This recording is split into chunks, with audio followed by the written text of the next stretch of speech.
Captain Underpants. Best friends George Beard, Kevin Hart, and Harold Hutchins, Thomas Middleditch, tell the story of one of their comics. Long ago in a galaxy far, far away, there was a planet that wore underpants which was set to blow up. The king and queen of the planet sent their baby to Earth, where he was raised by a dolphin couple. That baby grew quickly and would become Captain Underpants, George, and Harold's superhero creation. As they complete their origin issue, it is snatched up and torn apart by the boys' mean principal Mr. Krupp, Ed Helms. George and Harold address the viewers to let them know that Krupp hates just about everything fun and is always out to make their lives miserable. The boys are brought into Krupp's office. While he doesn't have evidence, he knows the boys are responsible for a number of elaborate pranks set across Jerome Horwitz Elementary School, including, but not limited to, putting silly pictures of a teacher on the board, gluing a teacher's butt to her chair, and bringing a tiger into class. Krupp vows to put an end to their trouble. As George and Harold walk to class, they explain that they make up pranks to cheer up the students, all of whom are utterly miserable at school. They get to class, where they sit behind their nerdy nemesis Melvin Sneedley, Jordan Peele, who has no sense of humor. Over the loudspeaker, Krupp announces that all students are required to spend their Saturday at the school's invention convention, which only Melvin is excited for. The boys go to George's treehouse, where they have their own comic studio, Treehouse Comics Incorporated. They mention how the two of them became friends in kindergarten. They both laughed when the teacher was talking about the planet Uranus and called it a gas giant. Thus, George and Harold became lifelong best buddies. On Saturday, the boys get excited about what they get to do for the day until their moms remind them they have to go to the invention convention. All the kids dejectedly trudge into the school auditorium. Melvin goes up to present a bunch of his inventions, which bores everyone and even puts Mr. Krupp to sleep. Seeing an opportunity, Harold convinces George to pull off their best prank yet. They sneak behind Melvin's turbo toilet invention and rig it to start shooting toilet paper rolls across the room and flashing lights everywhere. The kids all love it. The boys walk out of the school feeling triumphant until they are called into the office of Mr. Krupp. Krupp has Melvin come into the office to show the boys that he's finally got proof of their pranks. Melvin hands over his Tattletoad, which has a nanny cam inside. It clearly shows George and Harold messing with the turbo toilet. Now that Krupp has dirt on them, he can finally put the boys in separate classes, thereby keeping them apart as friends. Harold freaks out about Krupp splitting him and George up. He imagines a world where the two no longer see each other and awkwardly bump into each other at the mall before getting attacked by robots because it's the future and a giant version of the Tattletoad. George agrees that it's bad and they plot to stop Krupp. At school, the boys wait for an opening to sneak into Mr. Krupp's office. They see him sharing a mutual attraction with Edith, Kristen Schaal, the school's lunch lady who made him a tuna casserole. Krupp follows Edith, but his secretary enters the office before George and Harold can get in. They distract her by calling the office and putting her on hold so she may win $1 billion. The boys sneak past her and get into Krupp's office, where they find a drawer full of things he confiscated from them over the years, including a whoopee cushion, their old comics, and a hypno ring from a cereal box. Krupp then returns, and he prepares to sign papers to separate George and Harold. Desperate, George jumps onto Mr. Krupp's desk and uses the hypno ring on him.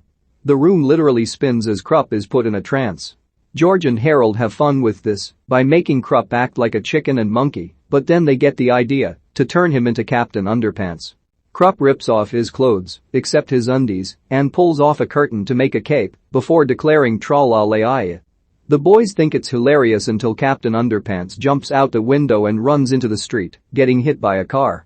George and Harold run after Captain Underpants as he makes his way into the city. He sees a mime and thinks he is trapped in an invisible box, so he tries to break it by punching through it, hitting the mime in the face. Captain Underpants then throws an old lady into a tree as she tries to get her cat. He then goes up to a tall building to face what he thinks is a giant monster, but it's really just a big inflatable gorilla. The boys rush to stop him before he hurts himself. They pop the balloon and make Captain Underpants land on two bank robbers trying to get away, making him look like a real hero catching bad guys. George and Harold take him away before the cops get to him. Meanwhile, a short little man, Nick Kroll, sees a flyer for a teaching position at the elementary school. He starts to laugh evilly.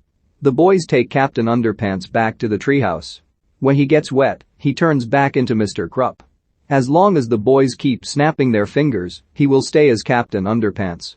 However, while he's at school, they need to have him pretend to be mean old Mr. Krupp to keep up appearances. They run into Edith, who asks about the tuna casserole. Captain Underpants comments on her blue eyes, charming her.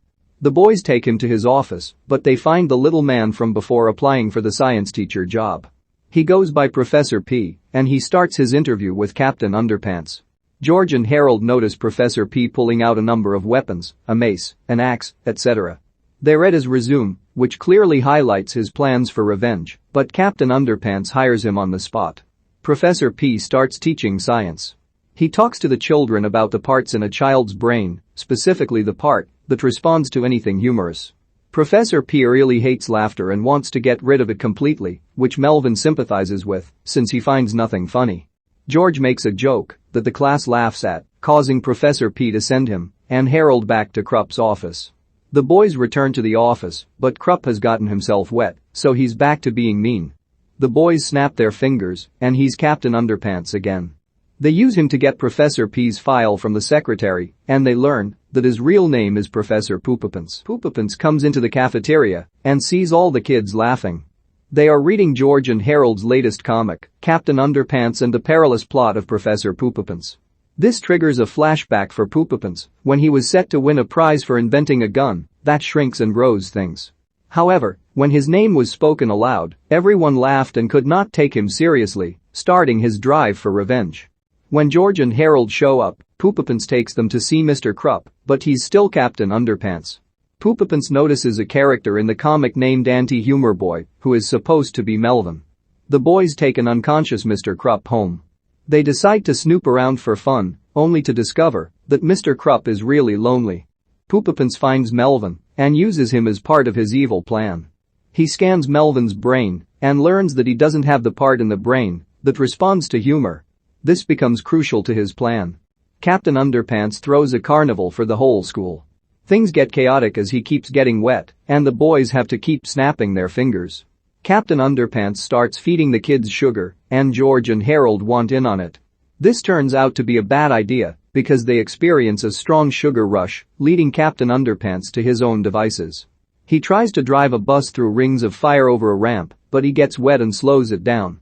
After a finger snap, he rides the bus backwards into a Ferris wheel, which comes loose and rolls toward the school. Captain Underpants sails down in a parachute, but it starts raining, and he's Mr. Krupp again. Since he cannot be snapped back to Captain Underpants, Mr. Krupp is now able to get the boys in trouble. Mr. Krupp puts George and Harold in separate classes. The boys sadly walk away from each other. Poopapants and Melvin are ready with their invention, a giant version of Melvin's own invention, the Turbo Toilet 2000. When they try to start it up, they find that it has no fuel. Melvin leads Poopapants to the school's cafeteria, where they get a stash of toxic leftover food to use as fuel. The turbo toilet starts stomping around outside the school. George and Harold see it from their classes, and both ask to be excused. They reunite in the bathroom, but they witness the villains use Melvin's brain to power a beam that zaps the children and turns them into humorless drones. The boys run to get Captain Underpants. He joins the fight, but, as shown through George and Harold's Flip-O-Rama book, since they claim the scene would be too violent and expensive, the turbo toilet beats Captain Underpants easily.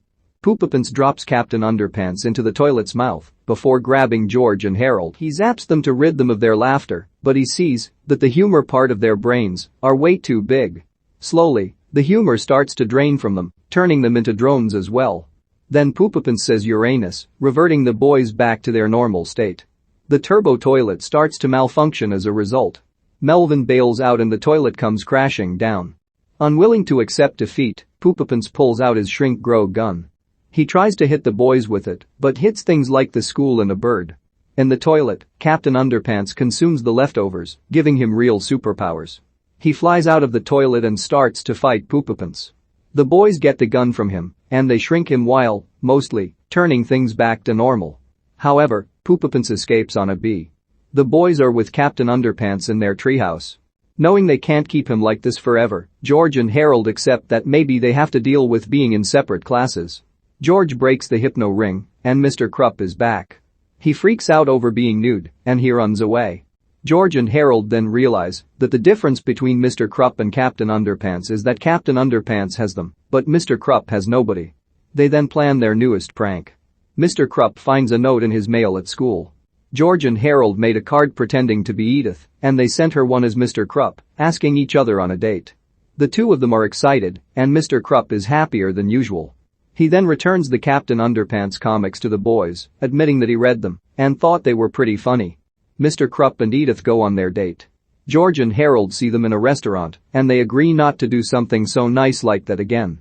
Next to the restaurant, the turbo toilet spills the toxic leftovers onto a bunch of dumped toilets, mutating them into monsters.